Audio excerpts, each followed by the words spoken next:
अस्सलाम वालेकुम। आज हम करेंगे जॉर्ज इलियट की biography. George Eliot basically pen name है मैरी एन इवांस का। मतलब जिनको आप जॉर्ज इलियट के नाम से जानते हैं उनका रियल नेम है मैरी एन इवांस और Marian. George Eliot Victorian era की वन ऑफ द बेस्ट और लीडिंग राइटर्स में से एक हैं। विक्टोरियन एज जो थी बेसिकली थी एज ऑफ नॉवेल्स। इसमें बहुत सारे हमें नॉवेलिस्ट मिलते हैं। मतलब ओके, जॉर्ज इलियट जो है वो जर्नलिस्ट और ट्रांसलेटर भी रह चुकी हैं नॉवेलिस्ट के साथ साथ। And she was born in November 22 1819 in Warwickshire, जो कि इंग्लैंड का एक एरिया है। एंड उनके जो फादर थे वो स्टेट एजेंट थे या मैनेजर थे और कारपेंटर थे। इनकी मदर का नेम है क्रिस्टियाना पर्सन इवांस और ये काफ़ी रिलीजियस फैमिली से थी। मतलब क्रिश्चियन फैमिली से ऑब्वियसली थी। और एजुकेशन इन्होंने लोकल स्कूल से ही मतलब हासिल की और स्पेशली बोर्डिंग स्कूल भी गई थी ये। अच्छा, इनका ना कॉन्फ्लिक्ट सा आ गया था मतलब अपने रिलीजन से। बाद में इन्होंने ना कुछ टाइम बाद मतलब when she was in her 20s तो इन्होंने ना फ्री थिंकर्स को ज्वाइन कर लिया था। मतलब वो एक स्पेसिफिक ग्रुप सा था जिसमें ये इन्फ्लुएंस हुई थी हायर क्रिटिसिज्म से, जो बेसिकली एक जर्मन स्कूल था जहाँ पे ना बिब्लिकल स्कॉलरशिप्स थी और वहाँ पे सेक्रेड राइटिंग को प्रमोट किया जाता था या फिर लिखा जाता था। अच्छा, बेसिकली जॉर्ज इलियट ना एज अ ट्रांसलेटर वहाँ से अपना काम स्टार्ट किया। उन्होंने जो फर्स्ट ट्रांसलेशन की थी वो थी डेविड स्ट्रॉस की एक बुक थी द लाइफ ऑफ जीसस, जिसको इन्होंने ना इंग्लिश में ट्रांसलेट किया था आई गेस 1846 में। उसके बाद वहीं पे इन्होंने 2-3 और ट्रांसलेशंस भी की थी।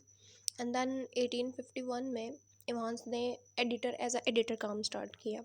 अच्छा, तो 1851 के बाद जब ये एडिटर का काम इन्होंने स्टार्ट कर दिया, वहीं पे ना इनकी मुलाकात हुई पॉजिटिविस्ट से, जो कि बेसिकली फॉलोअर्स थे ऑगस्ट कॉम्टे के।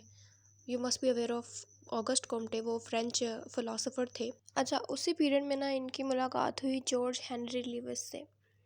वो मैरिड इंसान थे, मतलब मैरिड शख्स थे और बेसिकली वो साइकोलॉजिस्ट थे और बहुत ब्रिलियंट फ़िलासफ़र भी थे वो। मतलब ना उनके साथ मैरी के ना रिलेशनशिप स्टार्ट हुआ। मतलब काफ़ी लंबे अरसे तक इन दोनों का रिलेशनशिप रहा। अच्छा, इस बात को ऐसे जैसे देखा जाए ना तो जॉर्ज इलियट ने सोसाइटी के अगेंस्ट जाके ही वो एक चीज़ रखी, एक रिलेशनशिप रखा एक मैरिड शख्स के साथ। खैर उनके नॉवेल्स में भी हमें काफ़ी टाइम पे फेमिनिज़म और ऐसी चीज़ें दिखाई देती हैं। बेसिकली रियल लाइफ में भी ना उन्होंने अपने लिए अपना खुद ही स्टैंड लिया अपनी लाइफ के लिए। हेनरी लीविस की और इनकी बहुत अच्छी अंडरस्टैंडिंग थी और काफ़ी प्रोलॉन्ग रिलेशनशिप रहा। एंड लीविस की डेथ के बाद then finally she married with John Walter Cross, जो कि इनसे 20 ईयर्स जूनियर थे और 1880 में। खैर एडिटिंग के बाद इन्होंने ना अपनी राइटिंग पे फोकस किया और इन्होंने नॉवेल्स वगैरह स्टार्ट कर दिए। 1859 में इनका फर्स्ट नॉवल आया था जिसका नाम था एडम बेडी। बेसिकली वो नॉवल है एक लड़की के बारे में जो कि सेड्यूस हुई थी एक यंग स्क्वायर से। लेकिन एक मतलब 4 मेन करेक्टर्स हैं। एक एडम, हैटी हैटी वही लड़की है, पीजियंट गर्ल थी। ऑर्थर और टीना भी थे। ऑर्थर वही यंग स्क्वायर था जो कि भाग जाता है और टीना की शादी हो गई थी एंड पे एडम के साथ। उसके बाद इन्होंने बाकी नॉवेल्स वगैरह भी लिखे और इनका जो मोस्ट फेमस वर्क है ना वो है middle March.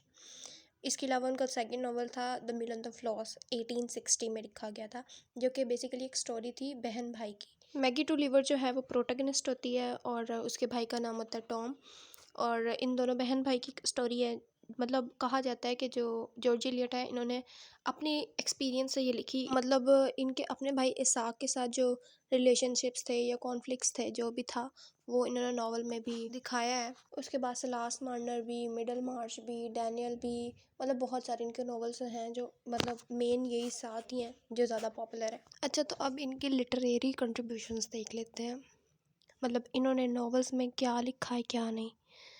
First and foremost thing is that she uses psychological realism.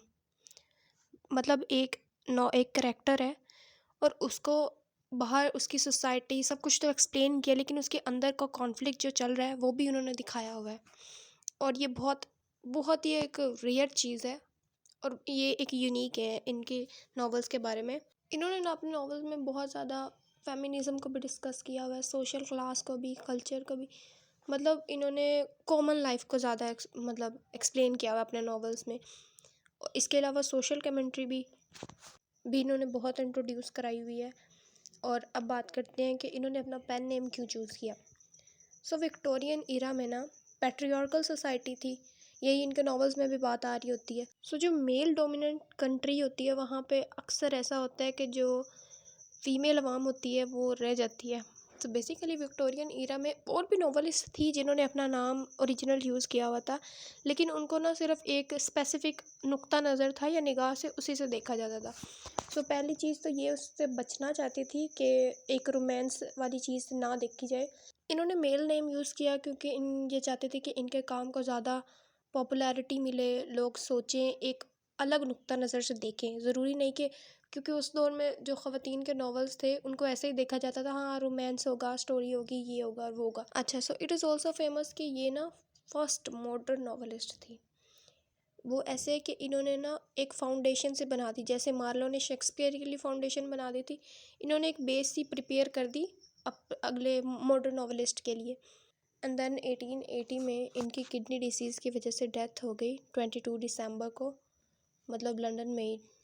और इनको दफनाया गया हाईगेट सीमेंट्री में जॉर्ज लिविस की ग्रेव के साथ ही। इनसे ना बहुत सारे जो हैं ऑथर्स जो इंस्पायर भी हुए थे, जैसे कि Thomas Hardy, Virginia Woolf, D.H. Lawrence. George Eliot ने ना अपने नॉवेल्स में बहुत रिलेटेबल थीम्स यूज़ की है मैं, जैसे कि सोशल क्लास, फेमिनिज़म, एजुकेशन, इन सब को डिस्कस किया हुआ है, जिसकी वजह से आज भी जो रीडर्स हैं वो बहुत ज़्यादा रिलेट कर पाते हैं उनकी लिखी गई बातों से, उनकी लिखी गई स्टोरीज से। Okay, so that's all for today. अल्लाह हाफ़िज़।